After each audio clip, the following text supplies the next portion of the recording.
Hello and welcome to another episode of Special Report with me, Lissa Joseph. We've had a bit of a hiatus, haven't we?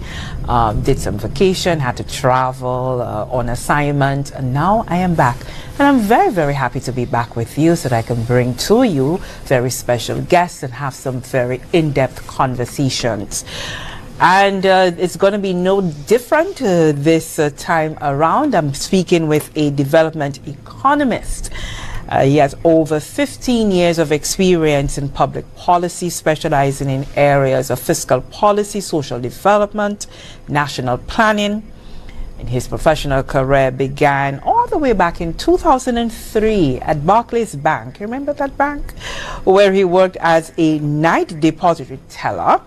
He later joined the First National Bank, served there at the Bridge Street branch and contributing to the launch of the Marigot sub-branch. In 2010, he joined the Ministry of Finance as an economist in the Research and Policy Unit. There he monitored critical sectors like the agriculture, manufacturing, tourism, energy, monetary policy, and the balance of payments, and contributed significantly to the drafting of the annual Economic and Social Review. Already a holder of a bachelor's degree in economics and management from the University of the West Indies. That was not enough. He furthered his studies in the United Kingdom, earning a Master's of Science in Economics and Econometrics from the University of Nottingham as a 2017 Chevening Scholar. And in 2019, he returned and joined the Department of Economic Development as the Deputy Chief Economist and was promoted to the Chief Economist in that department by June of 2020. In April 2021, new opportunities came knocking. The Caribbean Development Bank, the CDB, snatched him. He became a country economist covering Jamaica, Dominica, and Barbados. At the CDB, he further deepened his regional experience, focusing on tourism, the blue economy that we're hearing so much about right now, and also design of policy-based loans for member states. I'm speaking about none other than Tommy Descartes, the UWP endorsed candidate for the Castries South constituency. Tommy, I want to thank you very much for coming in and having a discussion with me. It has been something I think we've interfaced a few times before your departure to the CDB. I must confess that when you left, I was like, why is he leaving Saint Lucia, going to the CDB? And selfishly, I was saying, but he's such a good mind, and we're losing him to the CDB. Now can I take that back and say, oh, look what has happened. He went to the CDB to get more experience, and he's back home. Look what we've gained as a result of him going to the CDB. So welcome, and I want to start there because there's so much for us to get to, Tommy. But before we get there, let's take it in chronological order. Castries South. Are you from that area, from the Castries South constituency originally? Yes, so thank you very much, Lisa, for having me on the show. It's a pleasure. I have looked at some of your shows and they're quite engaging. You have a knack to bring in some very engaging interview guests. Thank you. And so I'm looking forward to a very meaningful discussion. So I was born in Castries East, in Pavie. And then... You a Pavie boy? Yes. You know I'm a Pavie girl. Oh, wow. Oh, God, we connecting. So how this happened was that I was born in Pavie, and around 5 years, I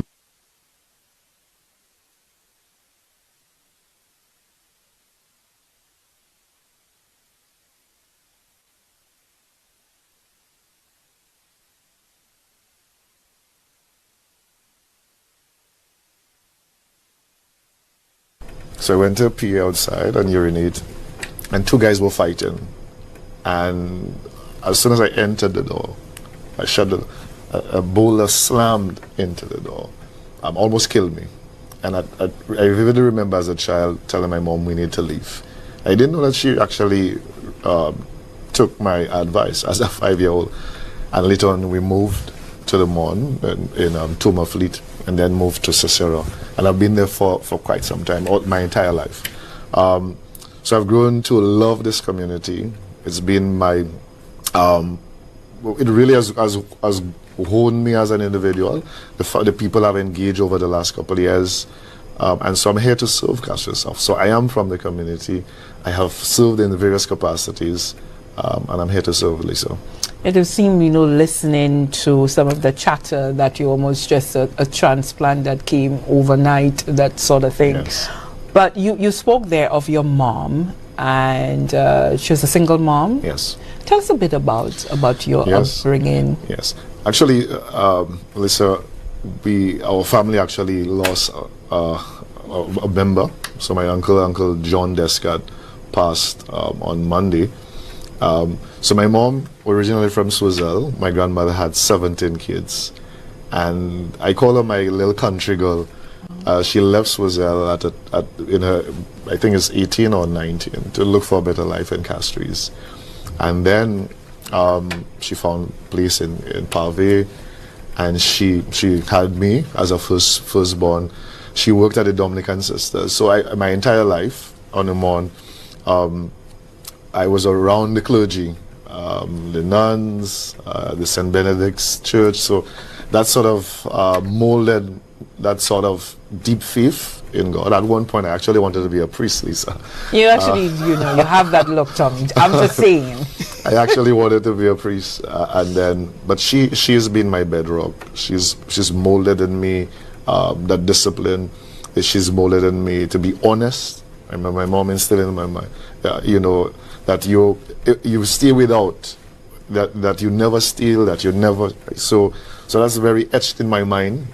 I remember she really couldn't help in terms of from the academic side of things, but she would stay up with me late at night while I studied, yes. Making coffee with me for me, and she's my little country girl, and I pay homage to her. The man I am today is really because of the sacrifice she made for me, Lisa. She poured into you, and as a firstborn, did you at every point, do you even still now feel that whatever you accomplish, you're doing it for your mom? Because Absolutely. her opportunities were very drastically limited to what you would have been exposed to. So how does that sort of responsibility you feel towards continuously honoring your mother and as well as shepherding your family? So Sure, how does Lisa, that weigh on you? Yeah, I mean, I remember that the university when stuff was tough, you're studying and you wanted to give up. And I kept on remembering that I could not disappoint my mom. I remembered what she went for me. She stayed without food. She did I remember seeing her paycheck. It must have been $400 or so for a fortnight. But she made ends meet, right? And I said I could not disappoint my mom. And every time I feel the need to give up, I get this jolt of energy from my mom. And so I pay who I am today, Lisa, is really because of Marcia and Lissa Descarte. Phenomenal woman, loving woman, but she's also very fierce protector of her kids. And I can't say anything I could not have. And sometimes you ask yourself why you're born in certain circumstances, Lisa, but I think these are the circumstances that will mold you into who you are. And I'm just thankful for a mom who loved me in spite of being raised in modest conditions. Now, I know that and I'm a firstborn as well, and of a single mom, and so I understand and I can so relate to what you've just said about making sure that you never disappoint. That is something that you still hold true today? Well, I think I have come into my own, Lisa, so it's no longer about obviously I want to make my mom proud in everything I do, but now it's about me coming into Tommy and my dreams and aspirations. And my mom has allowed me to, one of the things she has trusted me to make the right decisions. Even in this particular decision, live in CDB, come in here. I mean, a lot of people advise you shouldn't be doing this, but my mom has always trusted that Tommy is making. She believes you are your own man. She believes that I'm my own man. I make decisions that, and because I have this deep connection and faith in God, she believes that God is guiding my step every single way. She prays for me constantly, and that's one of the things I've always admired about my mom. She constantly prays for me. When she can't help in terms of advice, I know my mom is praying for me, and I know that with my mother's prayers, I can navigate anything and be successful. There's nothing better than a mother's cover in prayer, I can tell you that much. So when you made this decision, Tommy, and you said, boy, I think the politics is where I need to be, what was running through your mind when you... So, Lissa, I've really agonized over this decision, right? You know, I've always wanted to serve in some capacity. It has always been something that persons have said about me, that I potentially would get into the political arena. I always thought it was a distant, you know, this is a distant, something in the future, right? A distant dream. When you're approaching the rocking chair. Yeah. and I think for me, there's a sequence of events. I remember around the COVID pandemic, there's a friend, and she called me and she said, hey, you know, I was going to get bread by Bonnie. I left the Ministry of Finance and I was heading. I just wanted to eat Bonnie, and she, you know, and I walked. The Bonnie bread and butter. Bonnie bread and butter. There we go. And then, I mean, a chief economist eating Bonnie bread and butter. That just only goes to show you know good things. I know good, you know. And she called me, and her name is Lil Jeremy, and she called me and she said, you are the guy we want to run on for this thing, right? And I was like, I'm not sure I'm the guy, you know. I mean, you know, and then she was very insistent. And then she started making calls, people calling me and saying, hey, we want you to come and do this. And unfortunately, she died during the COVID pandemic. I remember having a call with her, you know, this Saturday, and I just didn't hear from her again. And then she succumbed to, she had underlying conditions, and we never spoke after that. I looked at the WhatsApp text, and you know, I was just, and it really, you know, it really touched me because I spoke to her, and then you couldn't see her thereafter because, you know, they were not exposing the bodies and so on. And I looked at this, literally cried, you know, the impact of COVID on the ordinary lives. We lost tremendous number of lives. It impacted our economy tremendously. And so here I am, she's gone. And she planted the seed. Yes. And I promise that when I enter this polling booth, wherever the elections are called, I'm going to have a photo of her on mine. And now that my uncle has passed, I have another person too. So I'll be really going to the polls in memory. Wherever the elections are called, I'm going to have a photo of her on mine.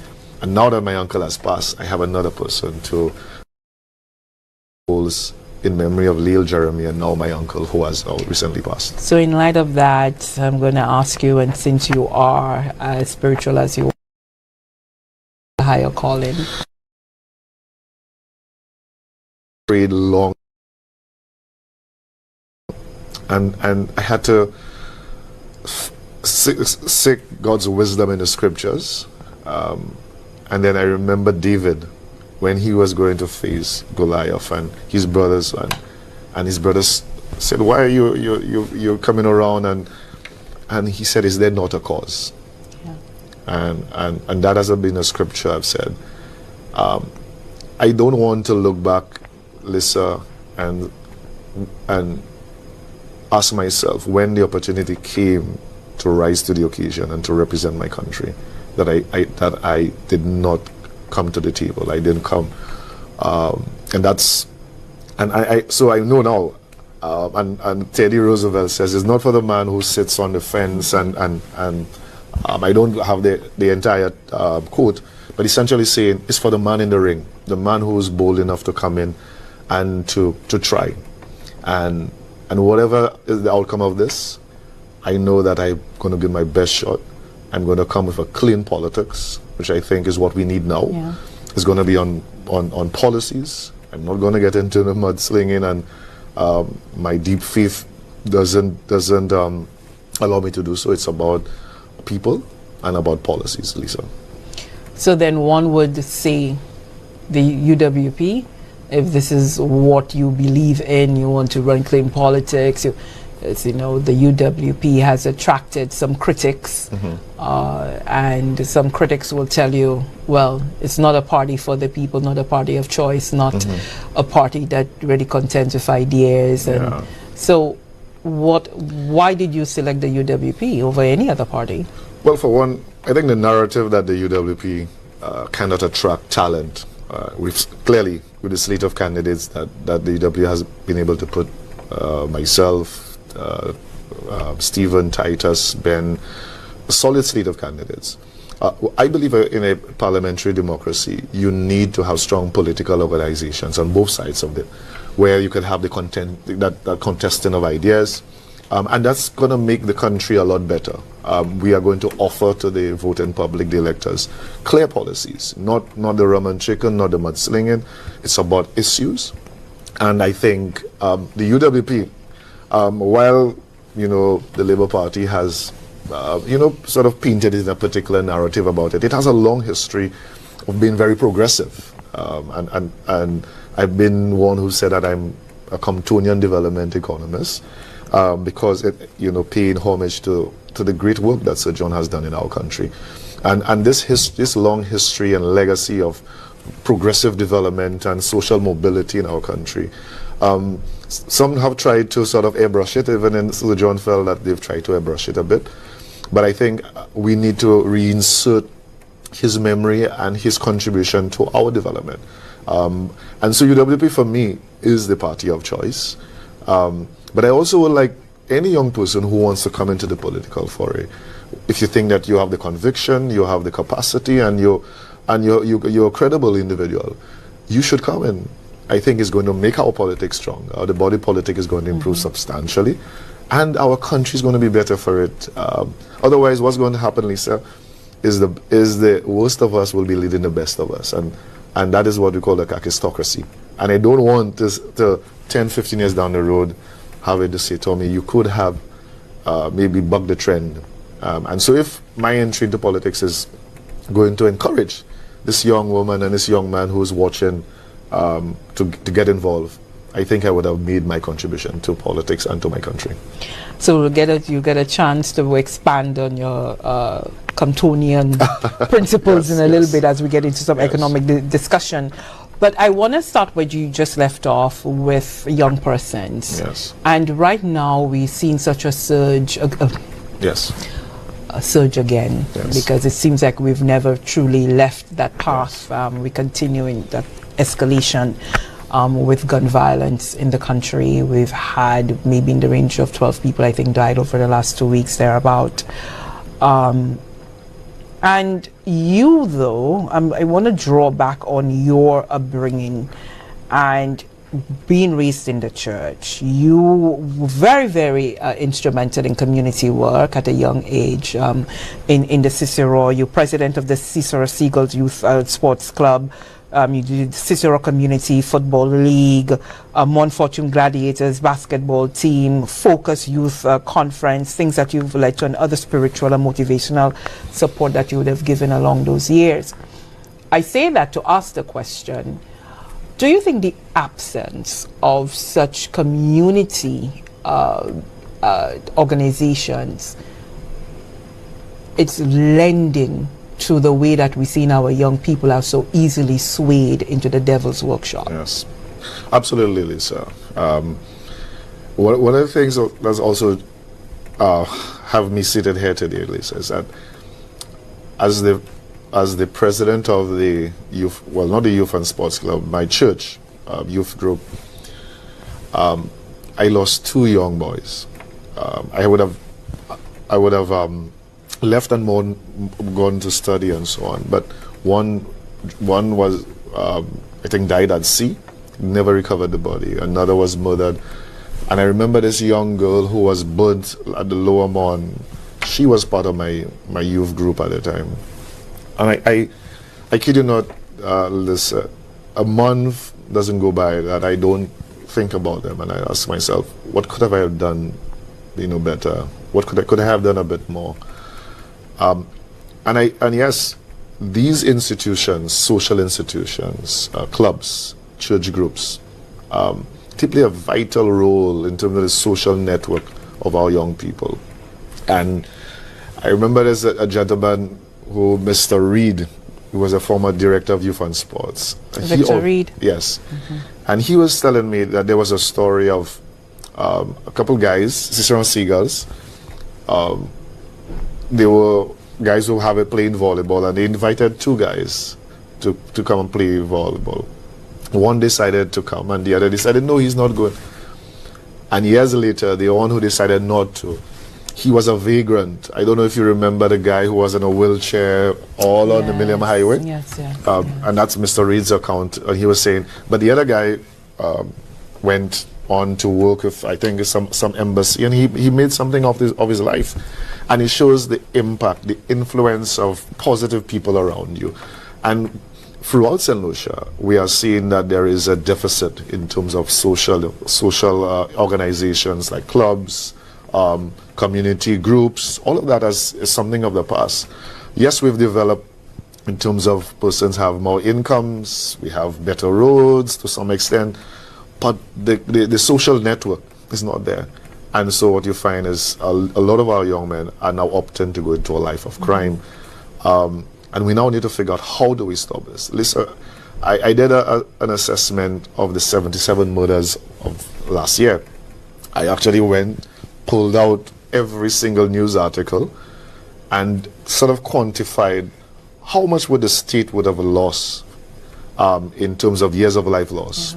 And it actually came up to about 2,855 years we lost. Because if these young men or women live to a life expectancy of 70 or so, and then we quantified the loss of income, it cost the state about $42 million, just future loss of income. You're not factoring from those 77 What also I picked up in my analysis was that you cannot measure the loss of life of a male and a female similarly, because the Bernard young lady who died, she left behind 2 or 3 kids.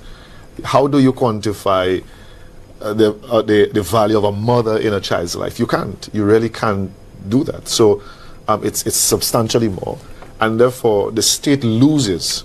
I've always asked, how much does the state pay to take a child from kindergarten to Form 5, Lissa? We don't internalize that, but you and I, for our taxes, we pay. It's a substantial amount of resources, and when this child leaves school, there are no opportunities for them. They go into a life of crime, and by 25 they're dead. We are paying a huge cost as a country for every person who was murdered, and therefore we have to find ways to encourage our young people. And when I meet them, Lissa, there's a widespread despair. They believe that despite working hard, staying in school, not getting into drugs and gangs, that they cannot make it in this country, Lissa. I mean, they feel that they are stuck in one place. I must say, and since we're having a conversation, I can share my own experiences as well. I do encounter young people, and they say, but why go to work? And you earn the minimum.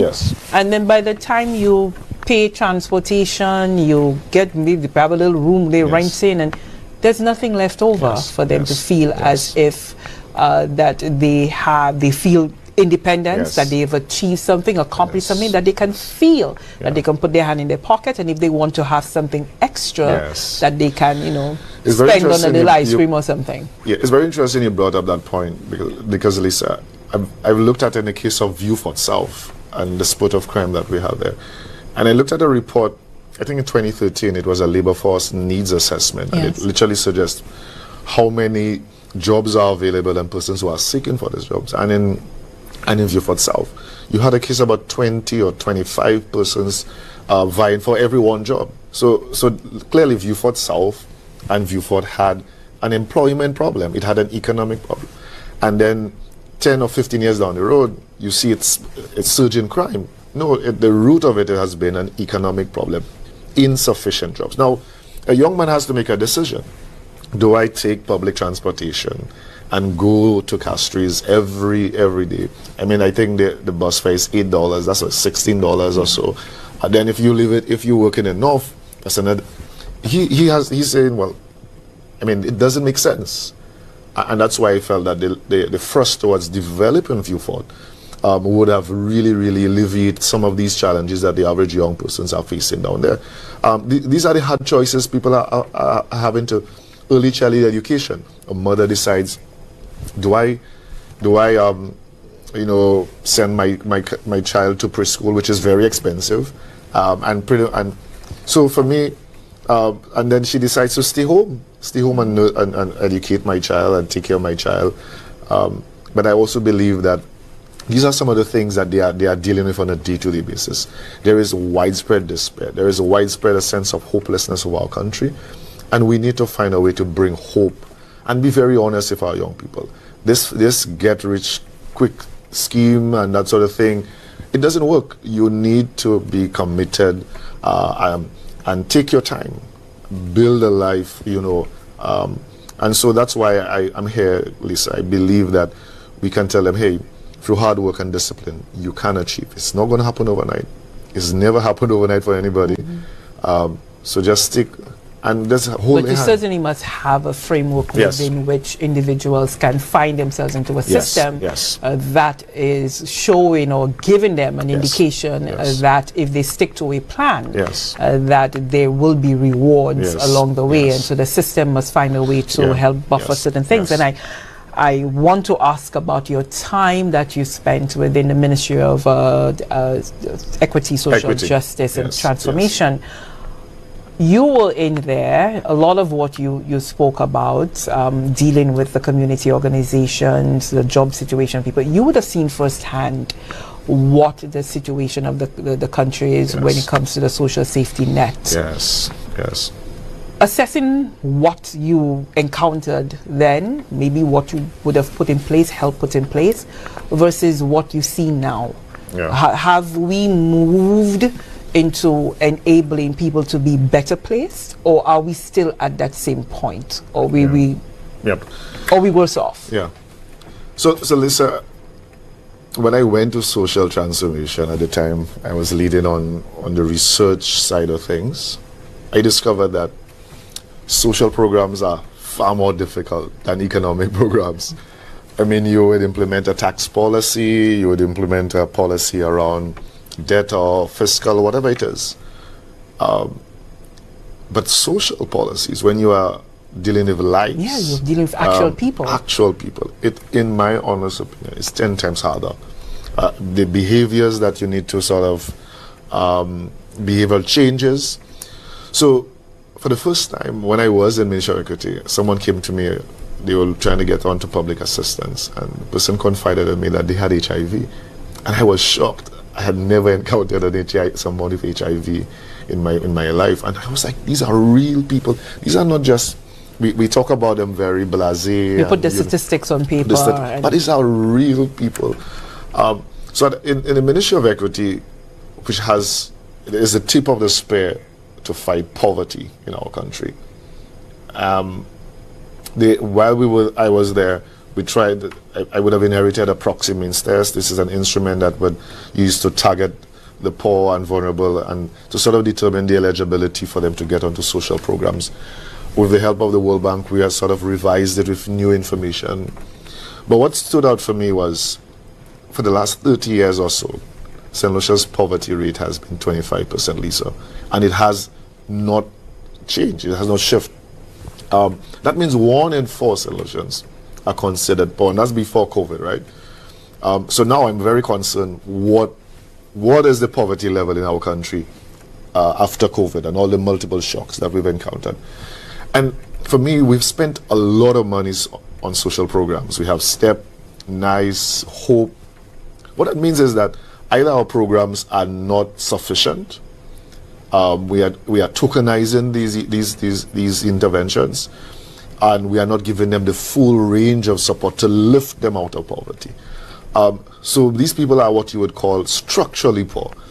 They don't have the skill sets, they don't have the assets to get out of poverty. And for me, that's a serious concern. In Saint Lucia, we need to find a way to lift people out of poverty. And it comes with serious programs. It's not easy, but we need to roll up our sleeves. And I think one of the ways, and for poverty to be at 25% for so long means what you encounter as intergenerational transitional poverty. Correct. I feel that what has to happen is we need to target our youth who are in these poor households and make sure that you use them to break the cycle of poverty. So a young girl who is at St. Joseph's Convent, you pour in the resources into her, make sure that she stays in school, make sure she doesn't get pregnant while she's at school, make sure she can get a decent job, and she can graduate a family out of poverty. And we need to have a very targeted, purposeful approach towards lifting people out of poverty. And we talk about, so for me, I've asked, is there a perverse incentive for the politicians to talk about the poor, but don't do enough to lift them out of poverty? I mean, I would make a very controversial statement. I think in Saint Lucia, we've sort of romanticized this whole concept of Mali Way.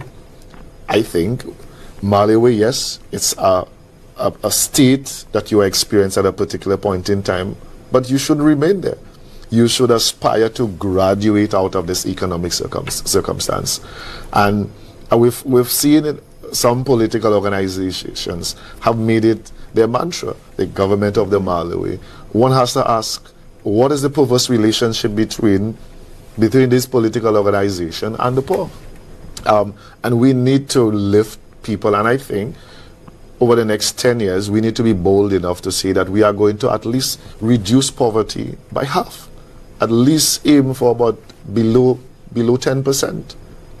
And to come and to accomplish that, and you talk about what the policy should be, you speak about nice hope and these things. These are no great stopgap measures, yes. But it's what happens while the individuals are on these programs that would matter. So whether now you are doing those transitional programs of training individuals, giving them the skill set. Do we have any of those in train or? Well, I do know that the government has they have this NELU and skills training programs, but a program can be well designed. If you cannot get the person to the program and get trained, then the program has failed. So you have a lot of mothers who have kids, but who's watching their kids while they pursue this training? And that's why, if you look at the data, Lisa, there is a gender gap in our labor market, meaning that we have more males in our labor market than females. And when I say that, people are like, what? I mean, in the hotel sector, you have a lot more women, and you see more boys on the block. But the reality is a lot of these women are taking care of their children, the elderly, unpaid care work, the caring economy right there. And I also believe that the fact that they are hidden, they are also very predisposed to being domestic violence, intimate partner violence. But so a government, we need to think about how do we create opportunities for these women to ensure that they can have daycare services. And a lot of our the daycare services, they end by 3 o'clock, right? And the mother is working up until 6. We had a case of Nikai Polio in Cicero, who died an untimely death, Lisa, because he was left unattended, and he fell in a pool, and he met his demise. Where are the programs to safeguard our children?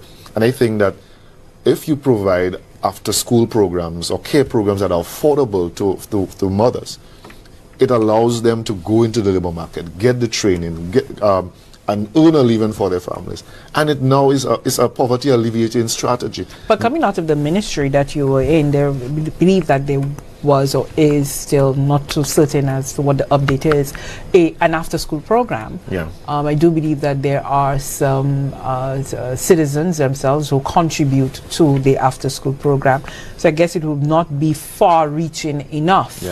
And in order for it to be able to touch as many constituencies as possible, and you speak about your constituency, and when you look at the demographic of your constituency, you look at households, and I'm sure as a research, but you would have done that, and to really assess what it is that Castries South is experiencing economically? What are those households? What are the pressures there? So I'm happy that you brought that up, because Lisa, I went and pulled out the census data for 2016, I'm not sure, or 2010, and looked at the incomes at the community level and the median income.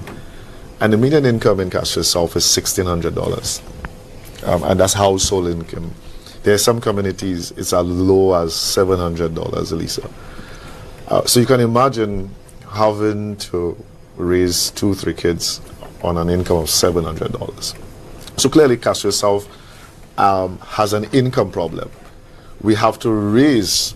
So you would hear now that the Labour Party has a voucher, well, what I call an informal food voucher program, because I've asked, where in the estimates of revenue expenditure that Saint Lucia has a national voucher food voucher program? How much is allocated annually? Which agency is leading on it? How have you disaggregated by constituency? And what is the eligibility criteria for getting onto this? You see, the problem is, instead of tackling the real issues, we tend to politicize them. And the moment you start to politicize issues of poverty and supporting the poor, you have really perverted the whole intent. So for instance, when I speak to constituents, they're saying to me that, okay, there's a secondary market for vouchers now.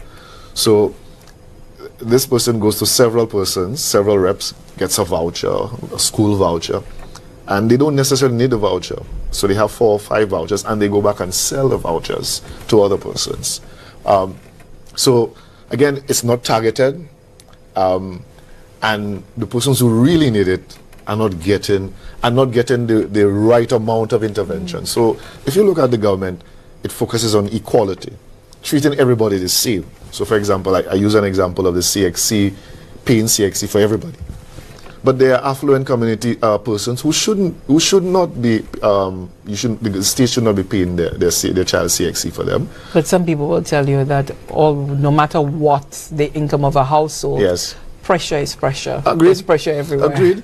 But a child from a poor household, you should pay for the 4 CXCs for them, but you should also ensure that they have the services, the educational services, the support, to make sure that they pass the 4 CXs in the first place. You could pay for it, and if they are not adequately prepared for it, they will fail the exam. So for me I don't know that you should implement a policy primarily on equality, but equity. Understand the individualized need of that child and provide the support. So the child may need the 4 CXCs plus your lessons, after school lessons, and so on. We need transport, food vouchers, whatever it is. But you see, when you go the approach of just equality and don't focus on equity, you tokenize the intervention, and it's not sufficient to lift people out of poverty. Some may bring in the argument of discrimination. That now we must be careful that you don't create areas where of exclusion of your population. Well, what's your argument? So certainly there are certain programs by their very nature can be seen as can have the stigma around it. So for example, if you implemented a school feeding program and you have just a small cohort that you provide in that, then their peers will say, oh, these are the poor kids, the school. And so sometimes you need to implement this as a universal program to deal with this stigma, because the poor kids, because they don't want to be scoffed at and so on, will say, I'm not going to go and get the food. They stay hungry. But you can implement a universal program. So but there are programs like the CXC program, in my humble opinion, you should not be given it to affluent communities. That savings should be passed on to these households in other forms of support. Like what? So certainly I want to ensure that the child, you don't just pay for 4 CXCs, but that child passes this. So if you have to give them the additional training, the additional remedial support, that the child does pass math, does pass English. paying it, giving you economic access to CXC does not mean that you will pass. You'll pass the exam. So I think it must move beyond that. We need to ensure that this child has economic access. So we must look at outcomes. Outcomes. Thank you. Got you. Understood. So let's get into some of the outcomes. Yes. On the economic side of things, you've been very vocal about the government's fuel prices and not passing on savings to the population. You believe that the government, that they're not being fair in the implementation for the pass-through mechanism. Because the government has said over and over that there it is subsidizing, it puts out by how much they subsidize the LPG, that's the ordinary gas, to your, you go and buy your gas tank, the government is subsidizing that. Fuel prices at the pump, they also subsidizing that. Kerosene, they're doing the subsidization for that as well. And so the government is saying, but at the same time, it needs to be able to collect enough taxes to be able to do some of the social programs that you have so eloquently described to us. So why do you believe that the government is being unfair? But okay, hold that thought, because I want you to take a listen to the Minister for Foreign Affairs when they were debating in the House last week the value-added tax amendment. He had this to say about your utterance on the okay. Yeah, so let's take a listen to Minister Alva Baptiste. Mr. Speaker, I believe that the gentleman is quite capable of responding to legitimate economic arguments. Now, being in the United Workers' Party, that is on a campaign of misinformation, sometimes people are forced to adapt and to try as political candidates to say things to put pressure on the government. But I just want to invite Mr. Descartes to return to data and evidence-based policy analysis.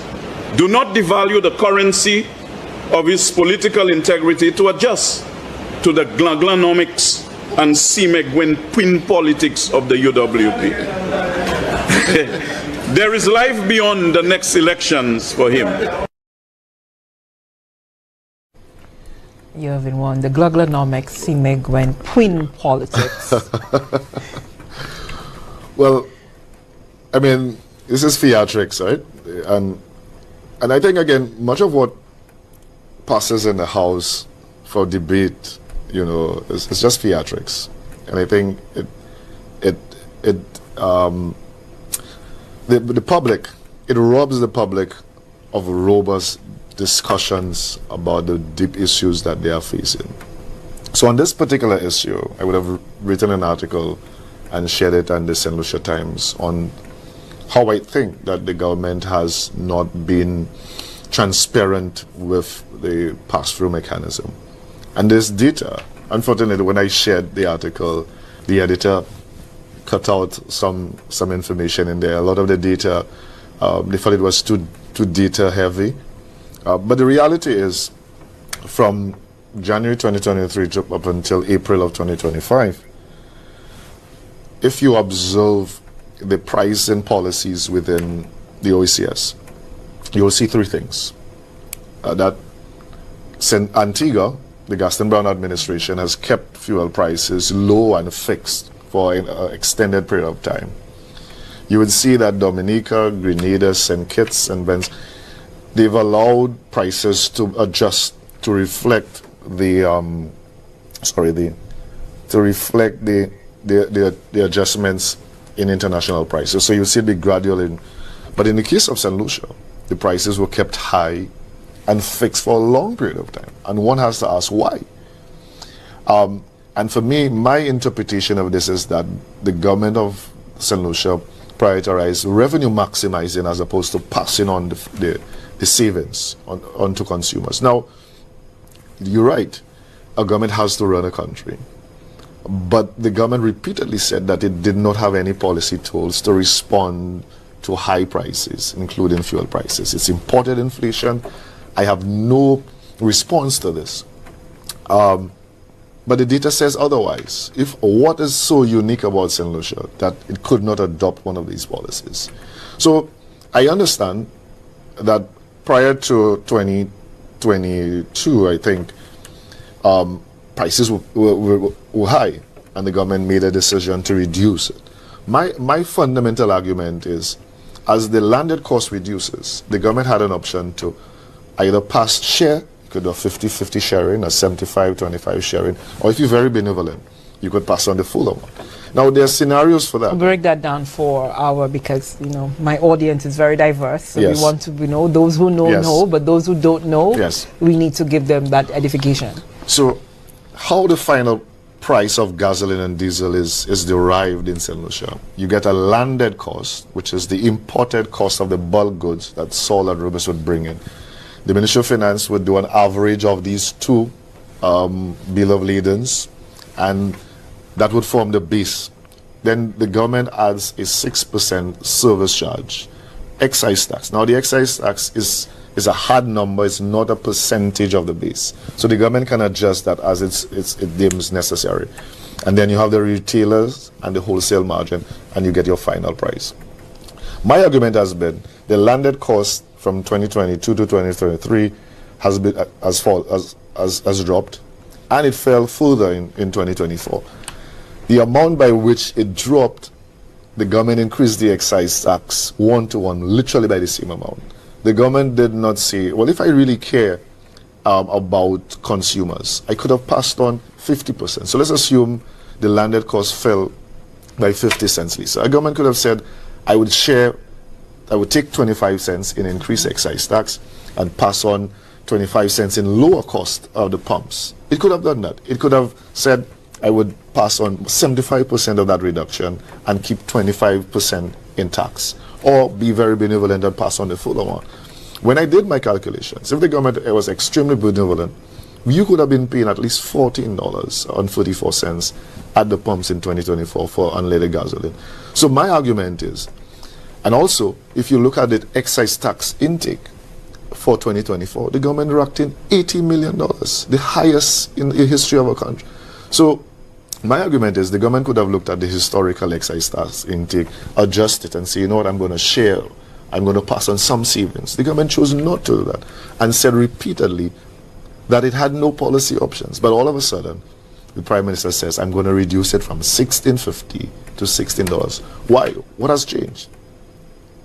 I think that's what they need to answer. What has changed? And he has put a time frame. It's going to be until June of next year or July of next year. Really and truly, what should have been a pass-through mechanism has become a revenue maximizing tool. And I'm not asking the government to pass on the full 100% onto to the consumer, but it could have at least shared some of that. And we know the implication of, so in inflation, there is headline inflation and core inflation, Lisa. So headline inflation includes the more volatile components, food and fuel. And how you treat with managed headline inflation, it can filter into core inflation, which is your insurance, your rental rates. These things don't change, Lisa. If your rental rate goes up, I'm pretty sure your landlord is never going to bring it down.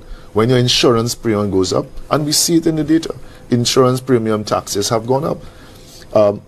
And so what we're seeing is that, yes, fuel has started to fall, food prices, but internationally, we've seen a fall of, yes. But the core areas in the basket, core commodities in the basket, services and so on, have gotten more expensive. Educational services.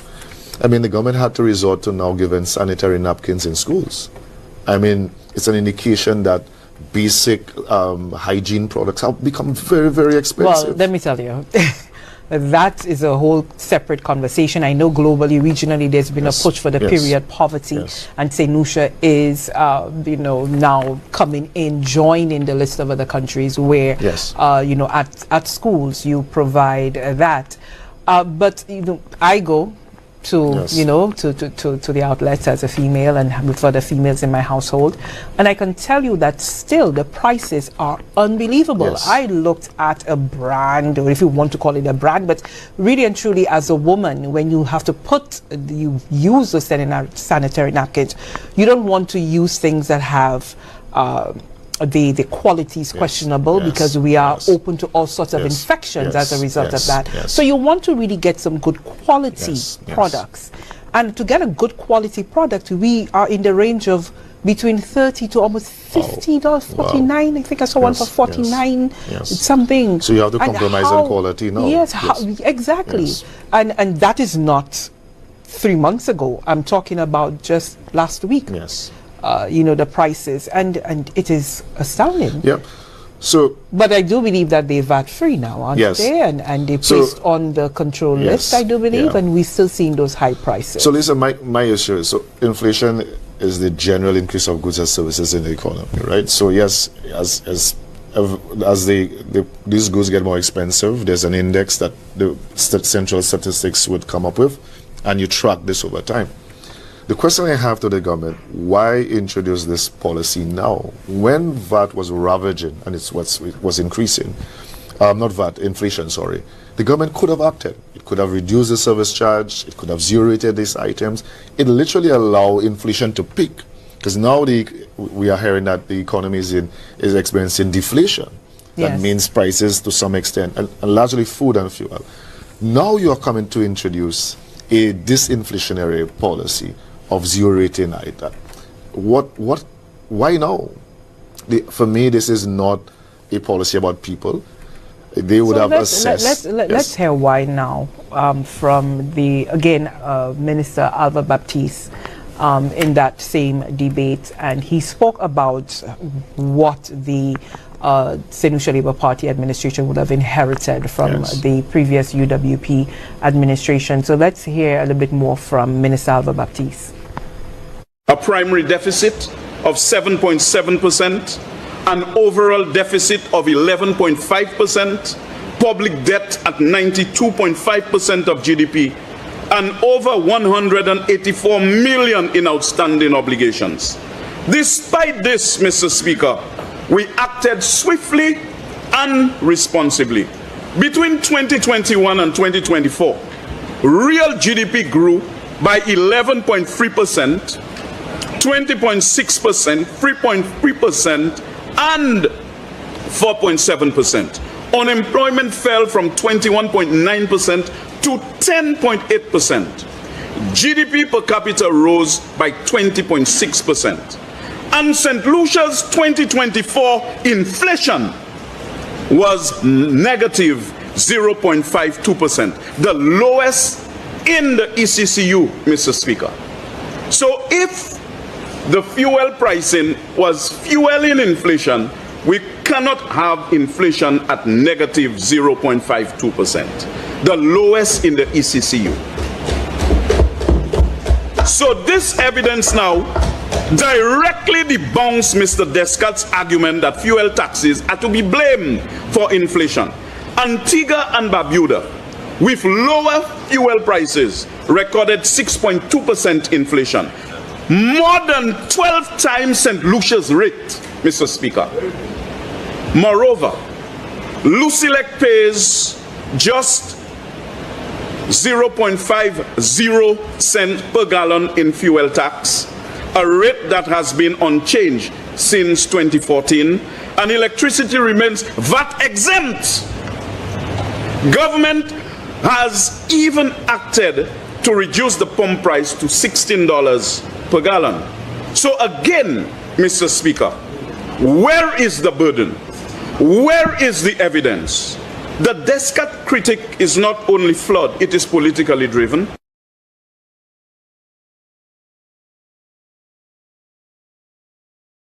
Is there debating your points Sure. on inflation? Sure. So globally, inflation has fallen. Lisa, my fundamental argument is, if you do not treat with headline inflation, fuel and food, it filters into core inflation.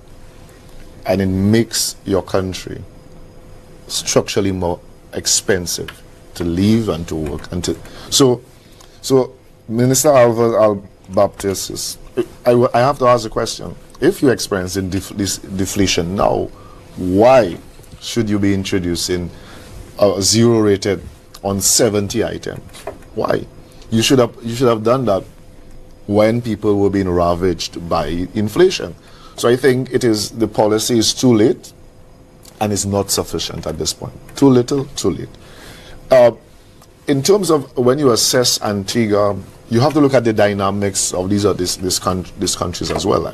I'm not au fait with all of the dynamics in Antigua, but what is certain, people have been paying substantially higher than the rest of the OECS countries, and the question is why.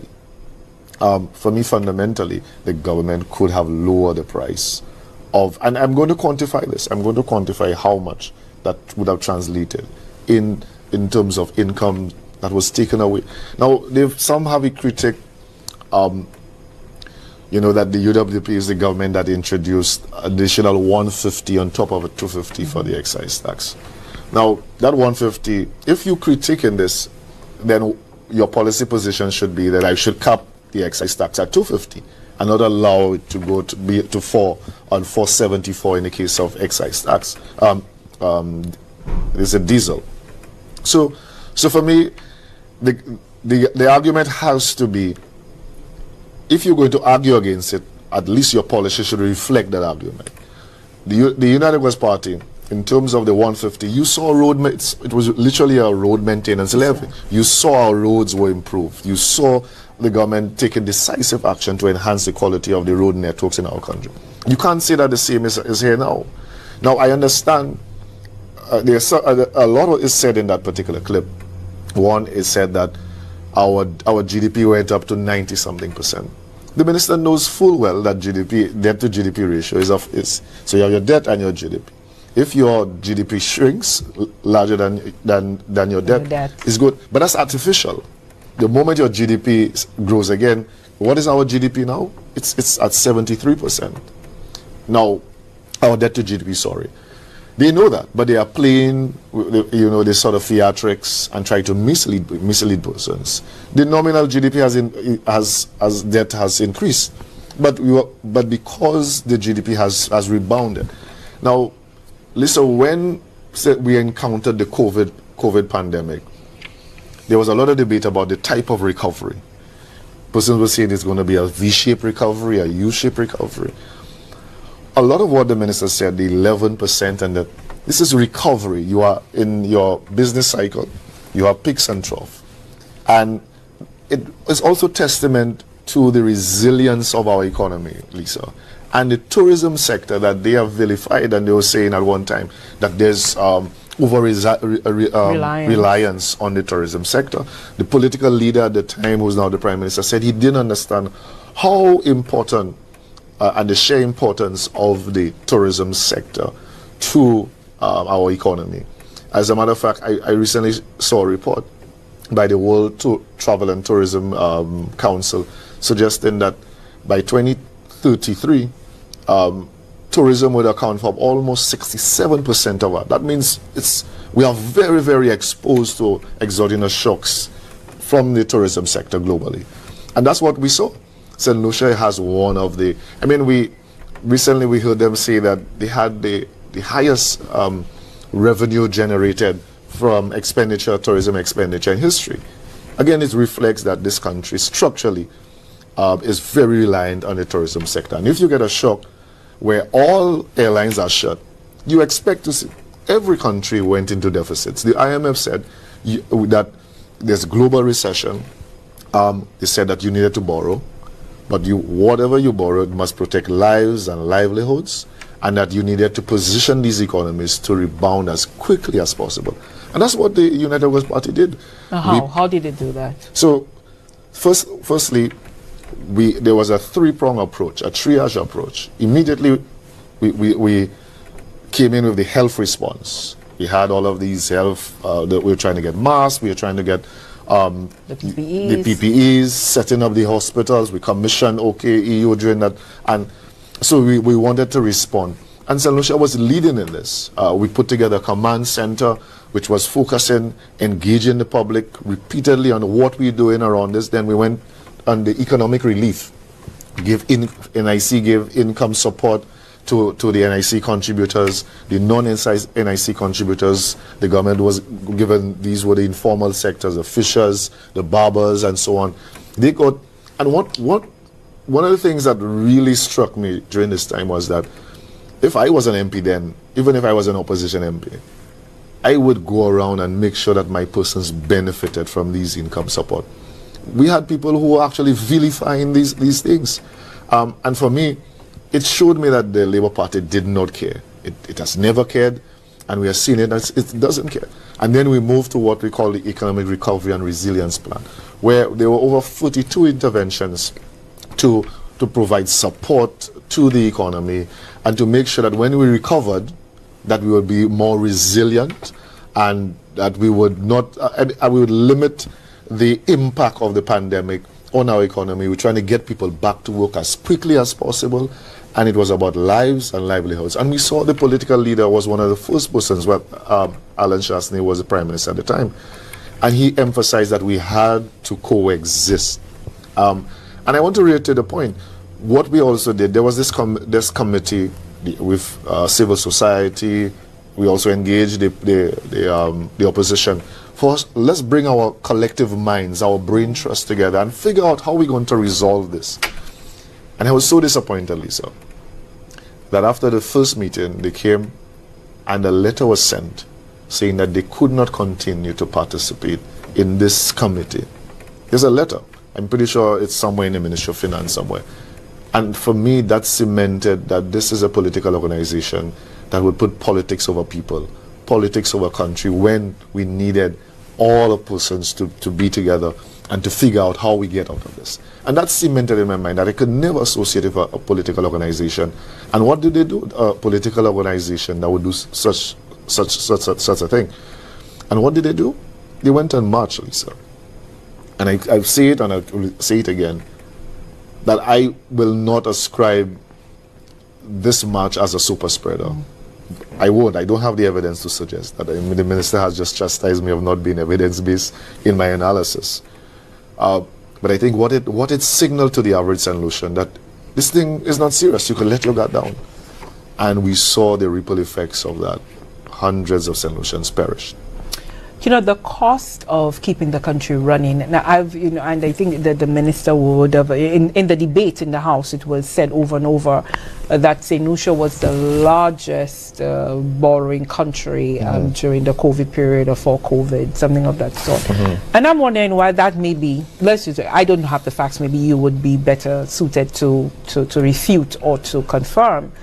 But to my mind, I'm thinking of keeping the country going during COVID must not have been easy, and quite apart from people reeling from the emotional, psychological, social distance that they would have felt.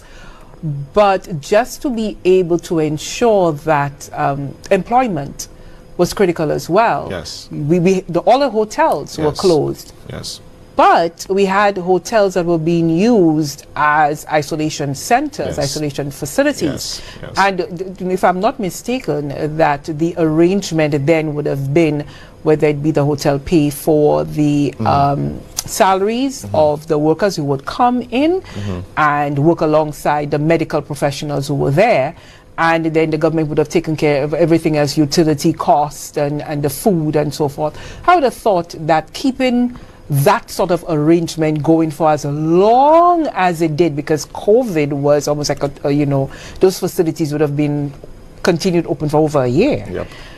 That must have come at a tremendous cost. Yeah.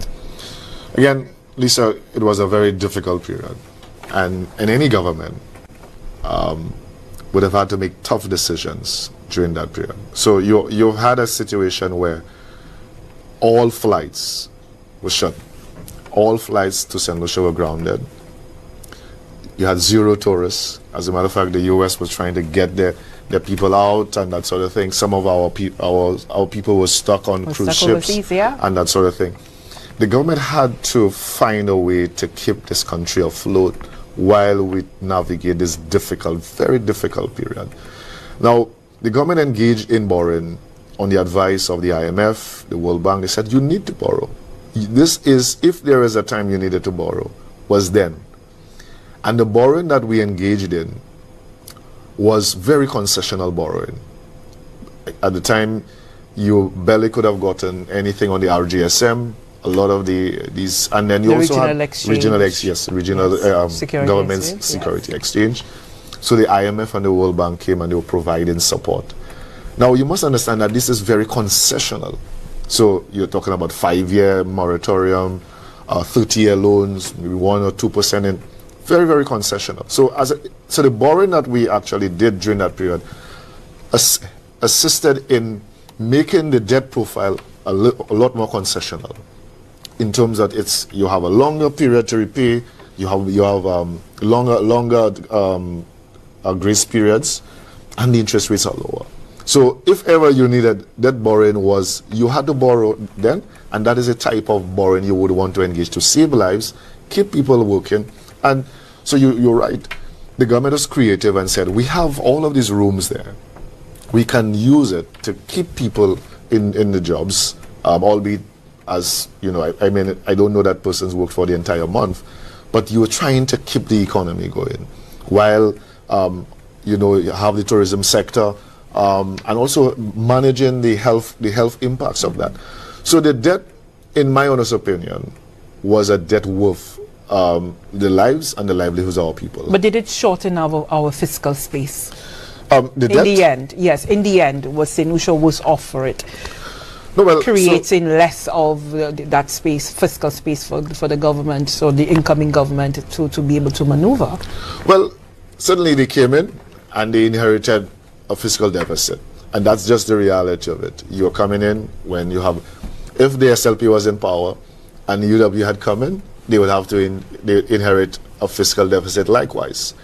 That is something every other government experience. It's in other governments, countries, for example, Antigua, you had continuity of governments. Elections were called, the same governments continued. In Trinidad, you had the same, Jamaica. And they didn't make a big issue of it because they're the ones who created the deficit in the first place, and they managed and they moved. So it was a shock. I mean, this is a 1 in 100 shock that, this global pandemic.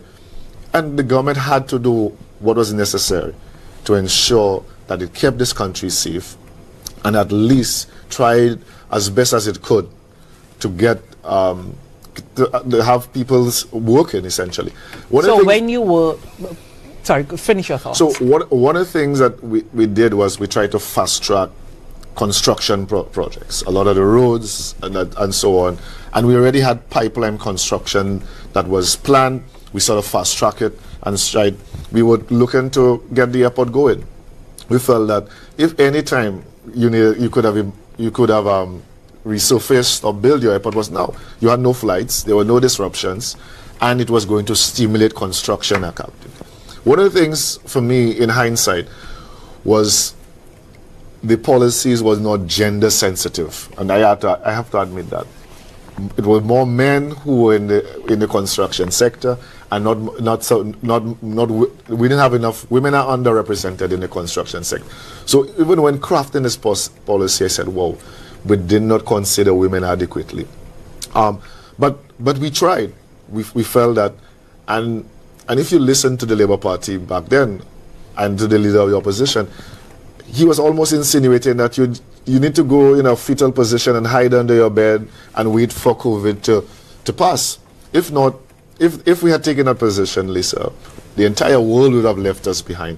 But what we did, we took the bold, and that's what leadership is about. You take the bold actions, even if it's not popular, for the best, for the benefit of the country. And that's what Alan did.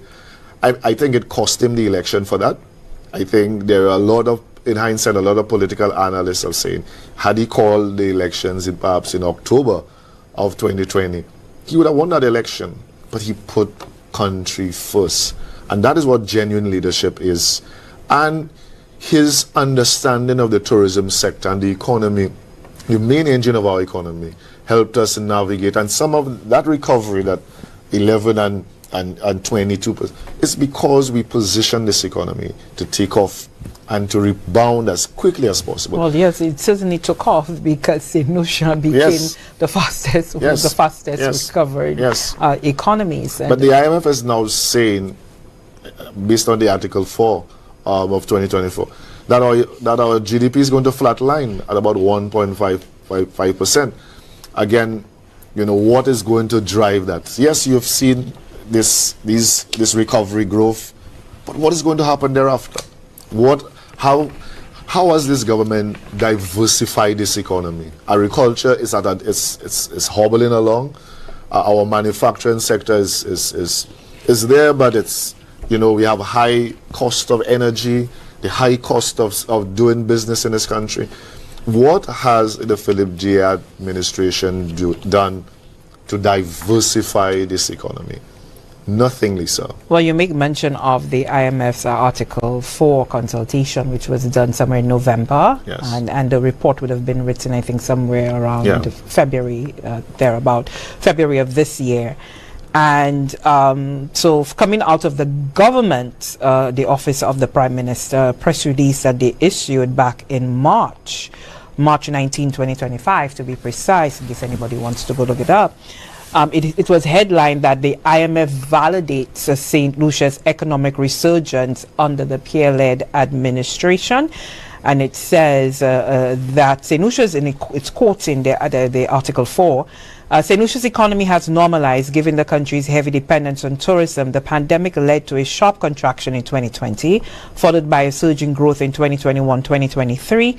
Conditions have normalized, and strong tourist arrivals and supportive fiscal policy are boosting growth and reducing unemployment, long an issue for St. Lucia, while favorable commodity prices are helping to bring inflation down. Now, the government went on to say that supportive fiscal policy implemented by the government has driven unemployment to a historic low of 10.8%. We'll talk about that shortly. And the St. Lucia is the best ever fourth quarter. Unemployment declined to single digits at 8.8% between October and December of 2024. Now, the press release goes on to say that the People First policy actions, what they did, disbursed $79 million in salaries and wages and back pay to public sector workers in 1 month, paying 11,000 public sector workers a $500 bonus in December of 2024, agreed to a 13% salary increase for public sector workers over 2 trienniums, increase income tax threshold from 18,000 to 25,550. There's an extended property tax amnesty for residential. Reduce millions in outstanding government payables to service providers by over 40% since July of 2021. Increase the minimum pension to $725 for government pensioners, and also disbursed more than $4.5 million in direct support to government pensioners since July. An increase of the public assistance program to $25 million, if you were wondering earlier.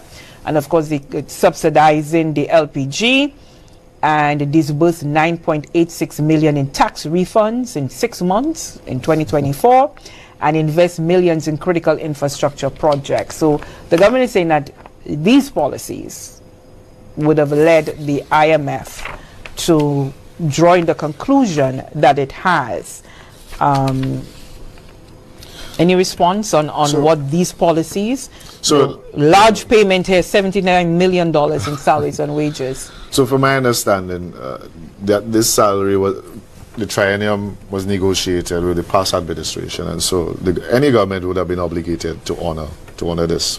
The government has implemented policies. So if we look at the data on tax intake, the government has collected substantial amount of taxes on import duties, Lisa. If memory serves me right, in 2024, 107 or 117 million. And between 2022 and 2024, the government on average collects 107 million in taxes, in import duties. That is, if you juxtapose that against the UW administration, 76 million. That's about 30 odd million. And if you cumulatively, that's about 30 something, 39, I'm sure. 90 something, 94 million thereabout. So we've seen a government who is taxing up front, Lissa, and coming behind and giving you all these goodies. Now, in public policy, you could either have what you call redistributive policies, where you tax and then the government decides how I'm going to redistribute it. I'm going to give you sanitary napkins, I'm going to dish out a $500 here. But there's also pre-distributive policies, where the government, that's policies before you tax. And I think the government, a pre-distributive policy could have been lowering the excise tax on fuel and leaving more monies into your pocket. The government introduced the health and security levy between 2023 and 2024. $51 million was generated from this. Like, your health care is not better, our country is not more secure, but $51 million that could have been in the pockets of the average Saint Lucian and your bank accounts, the government took it. So the government has been overtaxing our people and coming behind, and it's because the ideology of the Labour Party is that the state is God Almighty. They tax you and then they come and dish out because they're trying to buy political goodwill with the voter. And all of their policies, it's not about dealing with the structural issues in the economy. It's remaining in power, protecting the victory. And so, yes, the economy has improved, and that's largely not because of anything that the government did. Every other economy in the OECS and the Caribbean has improved, every one of them. The question now especially if you're using COVID as the baseline. Yes, and so you started at the base effect. You start low and then you go up. So that's why you get a huge 11%. But the structural issues in our country, Saint Lucia is still a very high debt country, low productivity. We are not very competitive, high crime. So listen, there are a lot of deep issues in our country that this government has not dealt with. It's on the surface. Alva called it global economics. I call it a block a hole economics, flashing mirrors, smoke screen. A government that is not dealing with the real bread and butter of the issues. It's populist policies so that they can win favor with the voter at election. Now, I heard this in the House, and I think it's a fair question, and so I'll put it to you. You say that about the government, but how does all what you've said there about some of the policies, how does that compare to the 2.5% reduction from the VAT? Because the argument from the government is that that VAT reduction really and truly didn't do anything for St. Lucians, because what products did they go to buy that was less, or what did they get that was VAT free? I think that was the question. What did they get that was VAT free? Well, the same argument could be held with the removal of the VAT on the 70 items, right? Because I think the fundamental argument is that retailers did not pass on the savings from the 15% to the 12.5%. Right.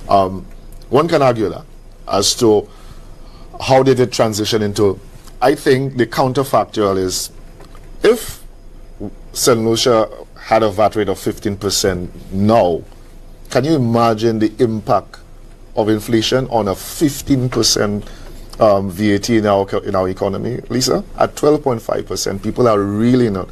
So for me, a reduction from 15 to 12.5%, and there's a lot of debate about the government would have foregone about $50 million in revenue and that sort of thing. I mean, you have to be able to sort of decouple the economic effect, because your economy is growing, and the rate effect, that the reduction in the rate. But what I would say, St. Lucians with a 12.5% VAT, I think fundamentally, if you compare the 15% VAT and have to deal with the international prices, St. Lucians would be worse off. And so while back then one can argue that it did not translate into lower prices, but certainly if we had to deal with the spiraling inflation with a 15% VAT, I cannot imagine what St. Lucians would have to face. You said you're paying $39 for this sanitary napkin. You probably would have been paying closer to $50. So I think it is $50 yes, right now.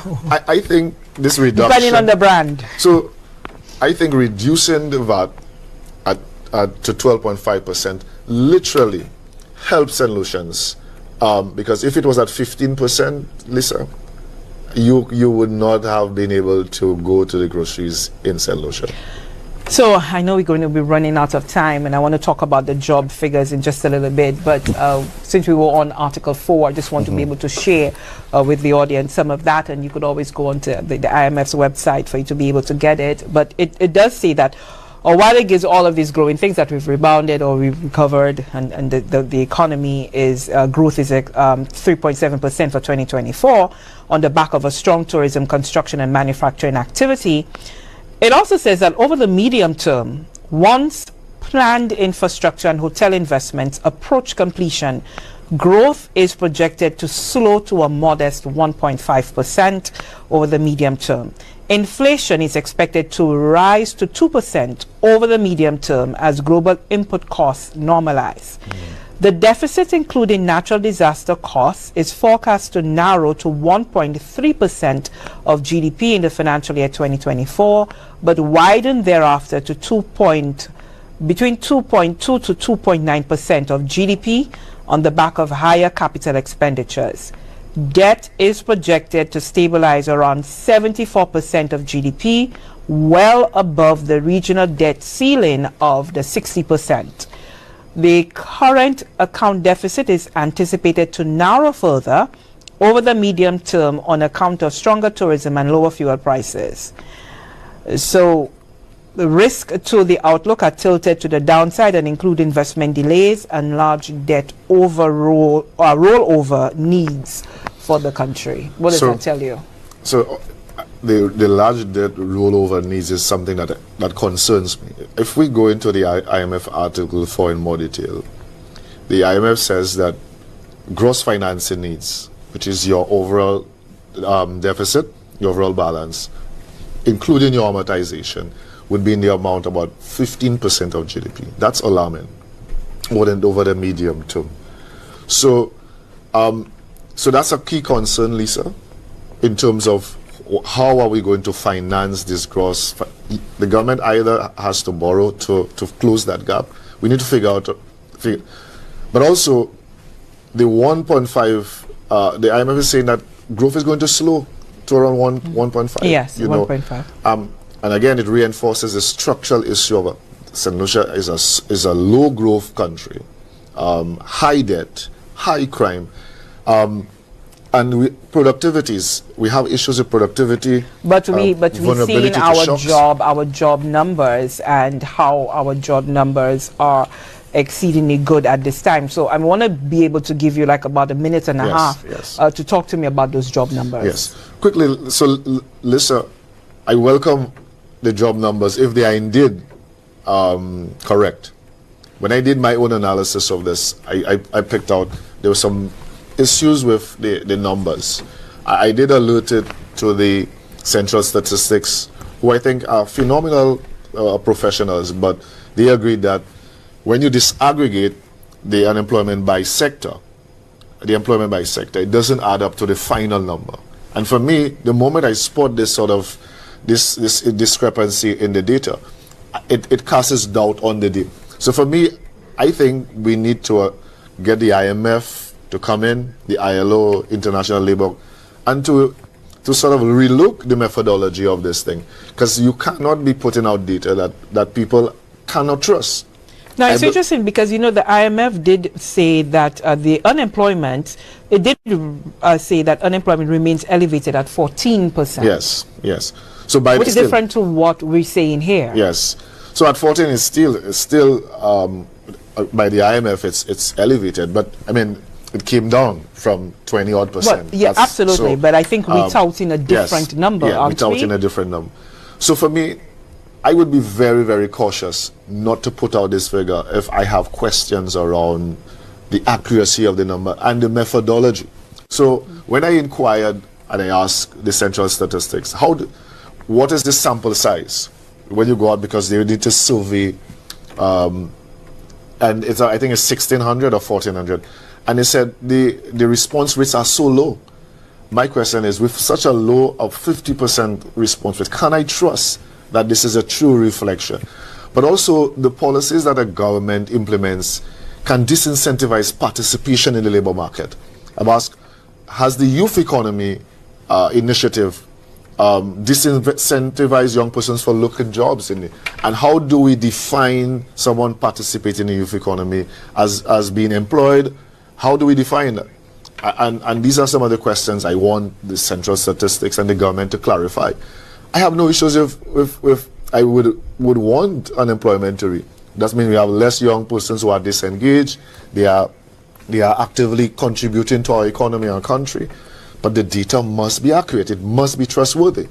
And if I don't, so my fundamental view is we need to review this, get a technical review from the ILO, the IMF, and reassure Saint Lucians that these numbers that they are presenting are indeed correct. Lisa. Now I'm going to give you the closing words. We fast run out of time. So many things that we wanted to be able to talk about, we didn't get to. But I want you to speak to your constituents. Tommy, you're coming in, and as you indicated at the top of the show, very diverse constituency. Yes. If you can give me a nutshell of what it is your hope and dream for Castries South is, and this is your time, yes, and you speak to your constituents. Thank you very much, Lisa. So Castries South, my hope and vision for Castries South is to present policies to them that goes in terms of the deep structural challenges that they face. The issues of incomes, inadequate infrastructure, inadequate social programs. And that is what I'm coming. I'm not going to be dishing out vouchers to you or presenting a transactional type of politics where I go around and young persons are saying that, we should pay to get vote.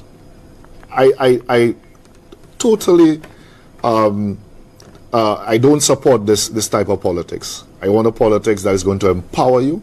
I want to sit with you to deal with the hard issues, the quality of housing, the quality of incomes, jobs, and to empower you. Together we could do it. I want us to dream together of the Castries South that we can be. Castries South has some of the most talented people, from musicians, athletes, Julian Alfred, and we can leverage the skill sets. We can leverage that youth talent pool of young persons to transform this community, this constituency, from Fuasho to Marigo to Cicero. And I'm here as a humble servant to help us work together to achieve these things. So listen, this is my vision for them. I'll be articulating that over time. As I go around, I keep telling persons I'll be knocking on doors, walking through every corridor, having our town hall meetings, cottage meetings, to articulate the vision for Castries South. I want to raise the incomes in Castries South from $1,600. I want to triple that. I want to ensure that every young person in Castries South can go to university, that someone in Castries South can raise their children, go and get a mortgage from a bank, build a business, and not have to depend on handouts. I want to break this dependency syndrome and the widespread underdevelopment. I want to modernize. And so my vision for Castries South is simple. It has to be safe, inclusive, a modern Castries South, a progressive, livable, and empowered Castries South. And I will be articulating the policies to my constituents. I look forward to touching the press in the flesh, engaging them there, Lissa. It's going to be exciting. It's not going to be about mudslinging, calling names. It's about policies. it's about programs. It's about the people of Castries South. Thank you. And you want a healthy Castries South. You Healthy, do the walking. You have a walking club. Yes, or we do something have of the a hike club. I call it Blazing Trail, the Castries South Blazing Trail, and to tackle the non-communicable diseases and the sedentary lifestyle. So how lifestyle. can people be part of that Blazing Trail? So we meet every Saturday morning around 5:30, and it's one way to discover your community, one way to stay fit, but to have that sort of social network and a health, that sort of cohesive Castries South we're trying to build. But it's one way to love. I mean, it's very beautiful. We walked from the gas station, the Turner Aluminum Highway to Tapio. Fabulous. Marigot is the most beautiful place in the Caribbean. And so we are going to be discovering Castries South as we hike and stay healthy, but also engage with constituents one another. I look forward to what's going to be a very, very interesting campaign. As I get to invade that man. I'll have to move to Castries. Thank you so much, Lissa. Thank you very much for being my guest. And there was so much more that we could have gotten into, but as you indicated, as the time goes on and as your vision becomes sharper into focus, we'll be able to have that more full-fledged conversation. Yes. I do hope that the conversation has been good for you as well, and the information that you've heard is something that you'll be able to mull over, use it if you will. I am Lissa Joseph. See you next time on the Special Report.